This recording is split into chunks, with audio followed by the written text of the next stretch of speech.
আরে আমি এটা কোথায় চলে এলাম কিছু তো বুঝতে পারছি না। ওইখানে ওটা আবার কি? এই তুমি আবার কে? আমি হচ্ছি রোবটন, আমি ভুল করে এইখানে চলে আসছি। এই জায়গাটা অনেক ভয়ানক, তোমার এখানে থাকলে বিপদ আছে, তুমি এখান থেকে চলে যাও।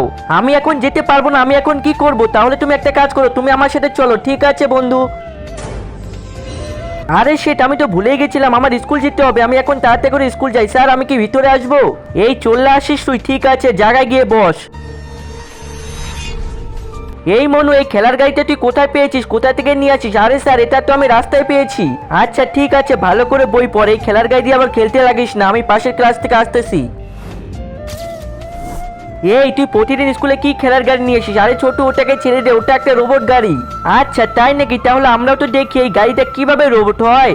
আরে না কিছু করিস না, আমার গাড়ি আমাকে দিয়ে দে। আরে হ্যাঁ দিচ্ছি তো, এই নে আমার রোবট গাড়ি। এই তোর এত বড় সাহস, তুই আমাকে নিচে ফেলেছিস, তোকে তো আমি ছাড়বই না। এই ছোট রোবট গাড়ি তুই চুপ করে থাক, বেশি কথা বলিস না, নাহলে তোকে আমি নোংরার বাক্সে ফেলে দিয়ে আসবো। তোর এত বড় সাহস, তুই আমাকে নোংরার বাক্সে ফেলবি? এই নে। আরে না আমাদের সাথে এটা কি হচ্ছে? কেউ তো আমাদের বাচ্চা। আরে রোবট তুমি ওদেরকে কোথায় পাঠালে? ওদেরকে আমি কোথায় পাঠাচ্ছি সেটা দেখতে চাইলে ভিডিওটা লাইক করে চ্যানেল সাবস্ক্রাইব করে পার্ট 2 কমেন্ট করো।